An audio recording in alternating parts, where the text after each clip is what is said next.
were not forgotten anyway, because at least not by God. Remember, we had a terrible war, which is known in the books of history like the War of Paraguay, and it was a annihilation war, probably the worst of all history, because at the beginning of the war we had an estimated of 800, 900,000 people, and at the end of the war we had only 28,000 men, most of them severely maimed, most of them severely wounded, and the rest, 200,000, were women, elderly, and very young boys and ladies. So, despite that, Paraguay is working. And you know what? I don't think that is to be forgotten. And since that, family was destroyed, and family as a concept was destroyed, and that is probably the origin of many of our problems, because there were no leadership, there were no examples to be taken, there were no an image of father, there was no an image of what is the nucleus of the society, which is the family. So misfortune, no way. I think what we had is a tremendous attack, and we still survived.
Unlike most of the countries of the world, Paraguay's land is totally arable and fertile. Probably 95% of the land in Paraguay are arable and fertile, which is something spectacular for a country, considering the size of Paraguay. And it is not required, for example, in any part of Paraguay, it's required to raise farming, which is something common in other places. And the lowest point in Paraguay is about 50 meters, and the highest point is probably 800 meters, so we don't need that.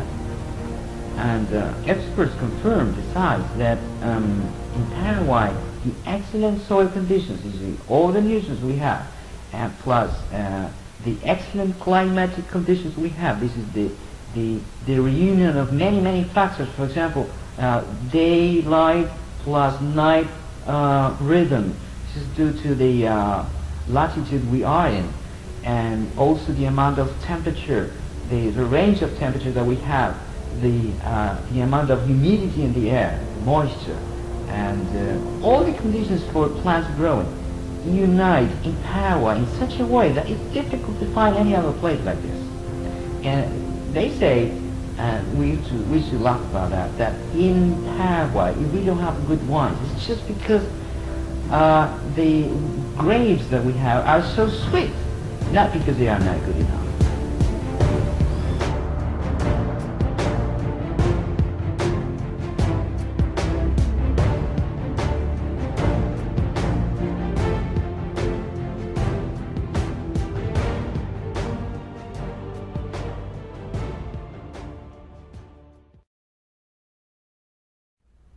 fortune? I don't think so. Not even close. I tell you what, Paraguay is a country with abundant fresh water. And recall that only 3% of the water of the world is fresh. The rest is salty. And you see that 3%? The 3% that we're talking about, 80% of that is in South America. And the rest of the world, this is 190 countries more or less, they have to use the 20% remaining for living, working, planning the future. And here in South America, these 10, 12 countries that we have, well, we have the 80% of the water of the world, the water that we can use for living. Okay? Why is that important? Well, it's very important because the future of the planet, this is the energy future of the planet, depends upon the use of hydrogen instead of petroleum for energy. So hydrogen is in the water. Okay? Where? In the fresh water. Why not the salty water? Because it's so salty and it's so expensive to take the salt out of the ocean's water. Okay? So I think the equation on behalf of Paraguay is so clear. Okay? And recall that Paraguay has more than 800 rivers and streams. 20 of them are big rivers, and 2 of them are among the biggest rivers of the world. So besides, we have the aquifer, the Guarani aquifer. So I think we are not a country with that land, if exists that land. Okay? So I think it's clear.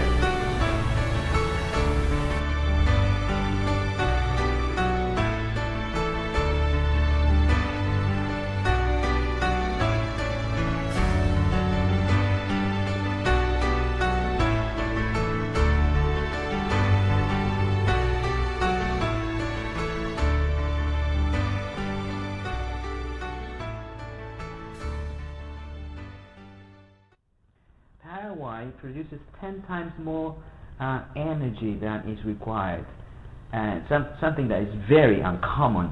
And why is that? Because of the conditions we have in the country, and we also export food by billions of dollars, including the best beef of the world, according to a friend who was recently in New Zealand. They really appreciate the meat of Paraguay, and the most expensive one, right? And also, talking of which, by the way, expensive, we have the biggest reservoir of titanium of the world, which is a very prized metal, not only because of it's hard, but because it's also light. So imagine having something that is so hard and so light at the same time. You know what? And it's natural. It's not like carbon fiber, which is not natural. And so it's essential for the aircraft industry and the manufacturing of parts industry. And so in the following years, just like the OPEC regulated the oil prices, Paraguay will rule. Paraguay will have the control over the prices of titanium.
You know what? This land is very special, and we have to be aware of that. And I think this is not a coincidence. I don't believe in coincidences, number one. And remember what Einstein said once, God doesn't play dice. And I think there is a purpose for this. And I think we have to look desperately, we have to seek desperately for the purpose, those plans that God has with respect to us. And we have to stop doing what we were doing in the past, which is cursing our own country in a supreme act of arrogance and pride, like Cecilia Valls did, for example, by saying that Paraguay is a country of Cretans with no glory. Oh my God. You know what?